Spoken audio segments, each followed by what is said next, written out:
Bem-vindos ao meu canal, eu me chamo Marilis. Eu vou falar sobre guardar segredos e como isso afeta a sua saúde.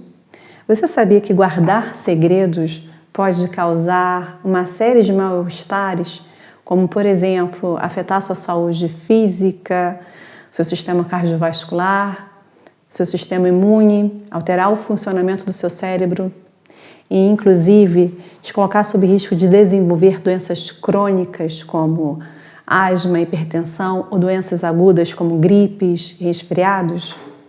Eu estou lendo esse livro aqui do James Pennebaker e Joshua Smith, que fala sobre a escrita expressiva, e ele menciona alguma dessas pesquisas, porque quando a gente guarda uma informação e a gente não compartilha com ninguém, a tendência é que nós nos sintamos mais estressados ou ansiosos. E o estresse e a ansiedade estão correlacionados diretamente com uma baixa no sistema imune ou com o desenvolvimento de doenças agudas ou crônicas. Você pode estar pensando assim, mas eu não guardo segredos, eu sou um livro aberto. Ou seja, a minha vida é um livro aberto e eu sou cristalina, não tenho nada para esconder de ninguém.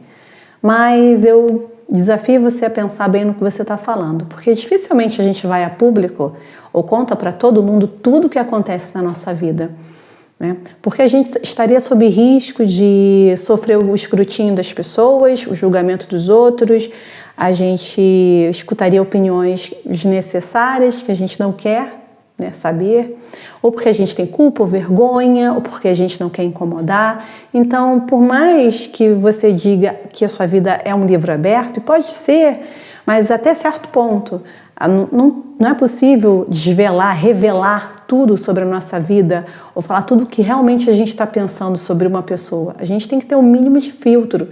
Se a gente é uma pessoa que tem saúde, né, emocional, mental, a gente tem noção das coisas. A gente não sai por aí falando tudo, né? Então, alguns desses segredos, né, podem ser um pouco complicados de realmente revelar. Não se trata pura e simplesmente de uma opinião, mas de algum fato que ocorreu na sua vida que você não mencionou mais, ou não falou, não compartilhou com ninguém,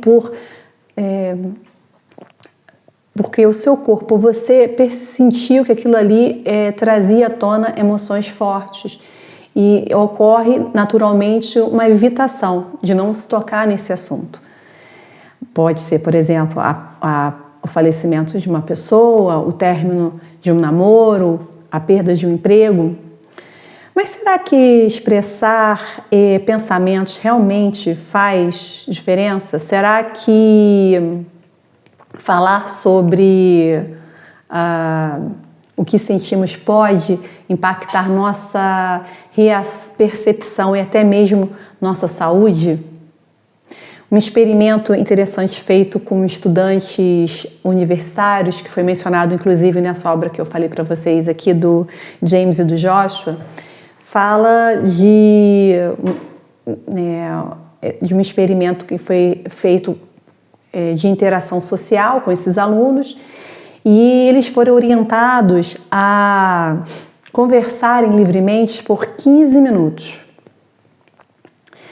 E é interessante as descobertas que foram feitas. Eles foram perguntados sobre quem gostou mais, né, quem tinha gostado mais do grupo em que estava. E aqueles que falaram que os integrantes do grupo nos quais eles conversaram mais foram as pessoas que mencionaram que gostaram do grupo, que foi um grupo agradável, que teve uma boa troca, envolvimento, né, ali entre as pessoas. Claro que eles falavam de assuntos corriqueiros, como o tempo, falavam sobre as festas da faculdade que estavam por vir, de amigos em comum, enfim, falavam de coisas desse gênero. Eles falaram livremente sobre o que eles quisessem. E só que o que foi mais interessante é que eles perguntaram se haviam aprendido com o grupo, que eles haviam aprendido.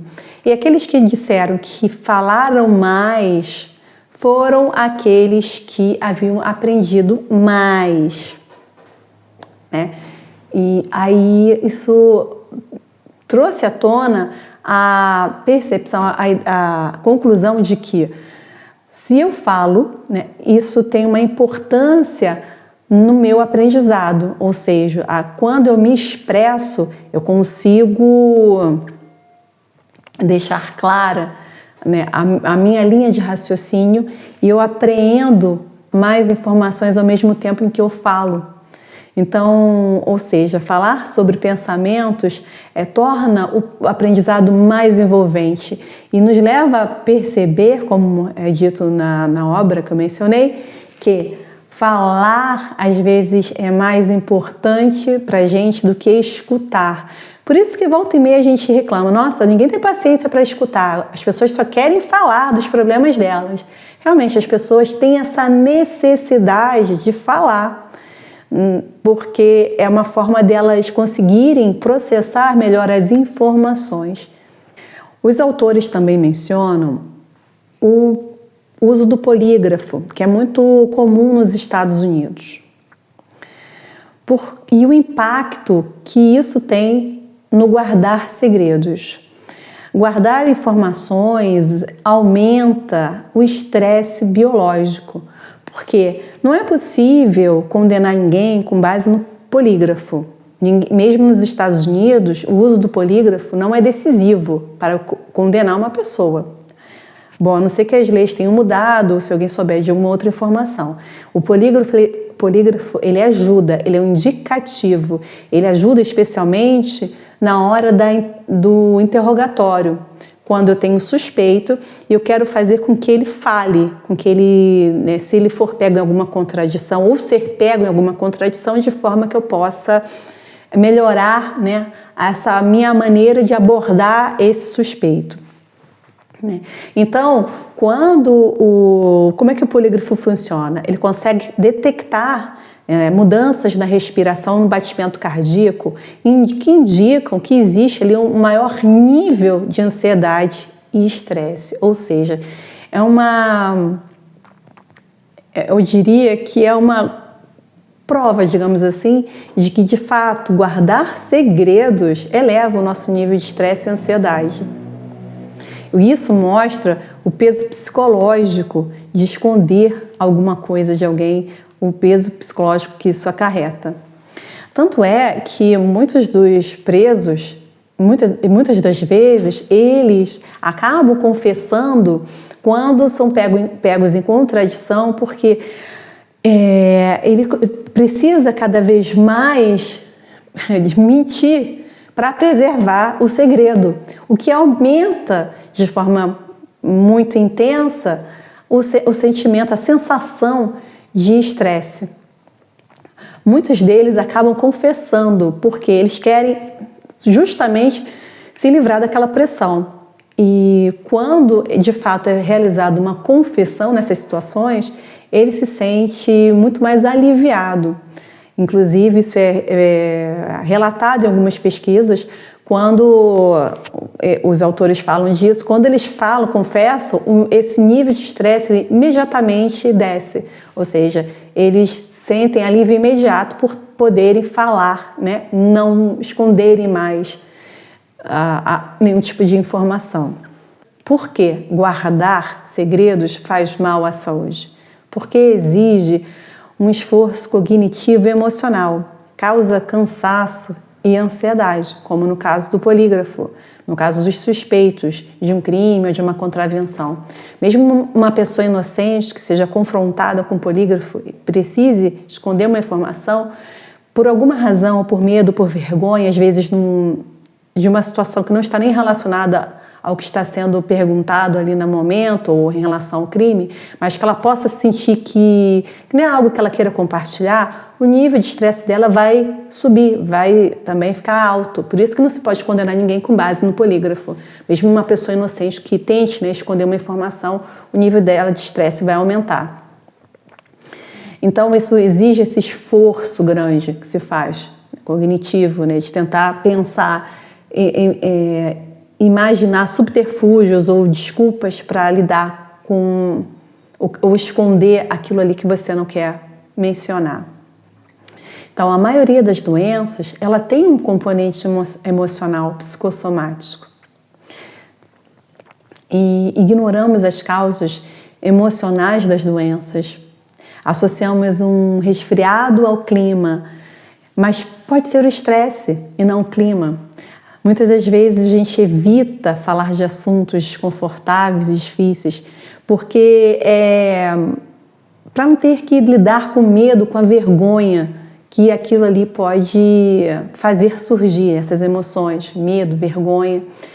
Nós preferimos associar uma asma a fatores alérgicos do que aos conflitos entre marido e mulher, ou conflitos que nossos pais, né, estejam tendo, brigas, porque isso causa um desconforto. E às vezes a gente não quer culpabilizar, nem nos sentirmos culpados daquilo, ou porque não queremos dar o crédito, digamos assim, como se dessemos o poder para alguém fazer isso com a gente. Mas não que ninguém tenha o poder de fazer isso, mas a forma como nós interpretamos aquilo que nós vivemos é que faz com que a gente se sinta extremamente ansioso e exausto, digamos assim. Então, é difícil falar de assuntos desconfortáveis, assuntos íntimos e pessoais. Não é fácil. Então, a gente prefere evitar. Dado essas informações todas, por que revelar segredos pode ser benéfico à saúde? Porque nós podemos conectar causa e efeito.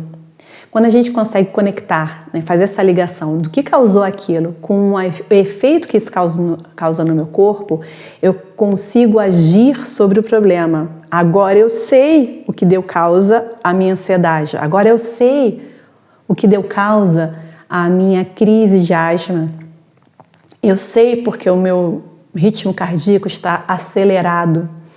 Então eu começo a fazer essa ligação e eu consigo agir sobre o problema real, ou o problema que originou aquilo ali. Menos energia é gasta com sintomas físicos, ou seja, eu deixo de dar colocar toda a minha energia num sintoma físico, que ainda que não seja algo consciente, nós colocamos muito dessa energia em guardar esse segredo quando nós somatizamos no resfriado, de uma forma que é muito mais fisiológica do que emocional. Então, ou seja, a asma ela tende a diminuir quando nós percebemos que eu preciso resolver conflitos que são familiares, conflitos que são de ordem emocional, de ordem relacional, ou enfim, não tem a ver exatamente pura e simplesmente com uma alergia, não tem a ver pura e simplesmente com a quantidade de sal que eu como, mas também está relacionado com outros conflitos de ordem emocional.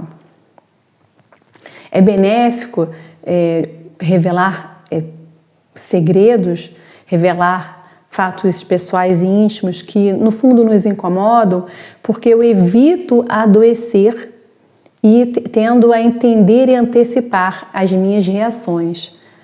Eu consigo perceber que determinados acontecimentos, determinados ambientes, ou estar com determinados tipos de pessoas, né, naquele mesmo local ali, vivendo aquela situação, pode me causar mal-estar. Eu posso melhor me preparar.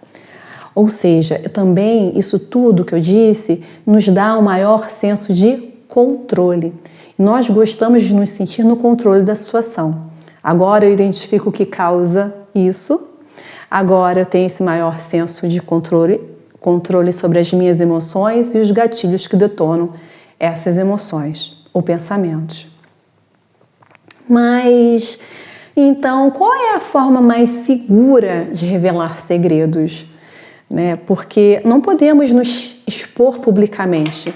Imagina, não vou aqui chegar para você e falar, olha, faz um canal no YouTube para falar da sua vida pessoal, de repente você consegue empatia das pessoas, mas só que com isso você também vai conseguir haters, né? Pessoas que vão dar palpites, você vai se expor e corre o risco de expor outras pessoas. Então, não é se expor publicamente. Não é se expor num grupo de amigos ou de colegas ou de conhecidos, porque você sempre vai ficar com aquela sensação ruim de por que eu fui falar da minha vida para essa pessoa, amanhã ou depois essa pessoa nem está na minha vida. Ou eu sei que eu falei disso num grupo de pessoas que tem a tendência a fazer fofocas, como a maioria das pessoas faz, né? De vez em quando a gente faz uma fofoca e comenta da vida do outro, porque é uma forma das pessoas terem algum assunto, e aí o assunto vai ser a sua vida pessoal, é um assunto justamente que para você era muito sensível, então não é a melhor forma de você abordar ou de falar de algo pessoal com amigos às vezes, né? O amigo às vezes vai dar ali a opinião dele e você não quer a opinião dele nem está interessando. Às vezes você quer simplesmente ser escutado e não que resolvam nada para você. Mas afinal de contas, então, qual é a melhor forma de eu conseguir falar, compartilhar, poder me abrir com alguém? Como é que eu vou fazer? Bom, existem duas formas muito seguras. Uma delas é a psicoterapia, que é com um psicólogo, um psicoterapeuta, no qual você vai ali ter um profissional que está preparado para receber as suas demandas, ou seja, ele sabe, né, que você vai lá para falar de coisas muito íntimas e pessoais, ele vai ter uma escuta atenta, ele vai estar centrado no que você traz para ele não vai ali falar da vida dele, então ele vai ficar atento e te dar, te orientar e não te criticar e não te colocar dentro de uma redoma ou te rotular, né? Então ele está ali para simplesmente tentar procurar entender você, primeiramente te acolher e escutar o que você tem a dizer. Outra coisa também muito importante nessa relação é que se estabelece um vínculo ali de confiança e o sigilo também profissional que é garantido, né? Exceto quando a gente está sob risco de colocar a nossa vida ou a vida de outra pessoa em risco. Fora isso, a consulta com psicoterapeuta é confidencial. Mas uma outra forma de abordar, simples, para quem não quer pensar em complicações, ou acha muito complicado, ou tem algum tipo de receio em relação a ir ao psicólogo, é a escrita expressiva, né? Ou a escrita terapêutica, né? E a escrita expressiva e a escrita terapêutica, elas são formas de organizar melhor os seus pensamentos, expressar as emoções e trazem esse alívio emocional tanto quanto uma terapia. E essa é a minha opinião, tanto quanto a terapia. Porque quando eu pratico a escrita expressiva, eu trago, né, à tona emoções fortes. Mas quando eu também pratico a escrita terapêutica, eu vou abordar um assunto específico que me incomodou no passado. Eu posso, inclusive, fazer uma pergunta. Por que eu me sinto tão angustiada? O que causa essa minha angústia? E conseguir identificar um evento e descrever esse evento que ocorreu. Expressar como isso afeta você no momento presente, de forma que você consiga ver isso com mais clareza e se organizar melhor para lidar com a situação. Você tem maior controle ali da sua vida. Agora eu sei o que causa isso, eu sei a maneira como eu reajo a isso, e tudo quando você escreve, ou seja, tem você começa a dar ordem para a forma como você narra a sua história. Você começa a ver os eventos de forma muito clara. Aquilo que é tão desconfortável, quando você consegue verbalizar, digamos assim, quando você consegue se expressar escrevendo, fica muito mais palpável e você consegue perceber o que causa e assumir o controle da sua vida. Então, tanto a escrita expressiva quanto a escrita terapêutica. A escrita expressiva é falar livremente, e a escrita terapêutica é quando você fala com a intenção de falar justamente de um evento que é incômodo para você. Então, a gente consegue organizar melhor os nossos pensamentos. Isso traz um alívio emocional muito grande. E aí você consegue ter maior controle sobre, né, as suas emoções, consegue conectar causa e efeito, como eu falei, gasta menos energia com sintomas físicos e evita adoecer ao entender e antecipar reações. Ou seja, conclusão, guardar segredos pode adoecer o corpo e a mente. E você percebe essa relação? Você consegue, depois disso do que eu falei, você consegue ver como que guardar ou não compartilhar algo muito pessoal pode ser a razão de você estar ficando sempre muito resfriada. Claro que podem existir outras causas, mas, por exemplo, se eu deixo de dormir porque uma situação me incomoda, ainda que seja uma situação que ocorreu há muito tempo atrás, deixar de dormir afeta o meu sistema imunológico, afeta a minha saúde como um todo. Então, sim, guardar um segredo ou deixar de falar de coisas que são desconfortáveis pode, sim, causar adoecer. E a forma mais segura é tanto a psicoterapia como a escrita terapêutica, a escrita expressiva. Revelar de forma segura, conclusão, né? Ainda na conclusão, revelar de forma segura pode trazer alívio e equilíbrio. A escrita é um poderoso recurso para transformar as suas emoções, para você lidar com elas, aquelas emoções que são reprimidas e emoções que são fortes, porque muitas das vezes a gente não quer trazer à tona essas informações porque elas são muito incômodas, mas elas podem ser o indicativo de alguma coisa. Então, deixá-las muito claras é muito mais fácil de gerenciar essas emoções do que simplesmente empurrar com a barriga ou não querer falar sobre aquele assunto. Então, eu espero que esse vídeo tenha sido útil, que você consiga ter entendido a conexão entre adoecer e não falar de assuntos pessoais, não compartilhar informações, e como é que você pode fazer isso de forma segura, né? Eu espero que tenha sido útil. Se você gostou do vídeo, por favor, deixe o seu like, se inscreve no canal para mais vídeos como esse. Um abraço!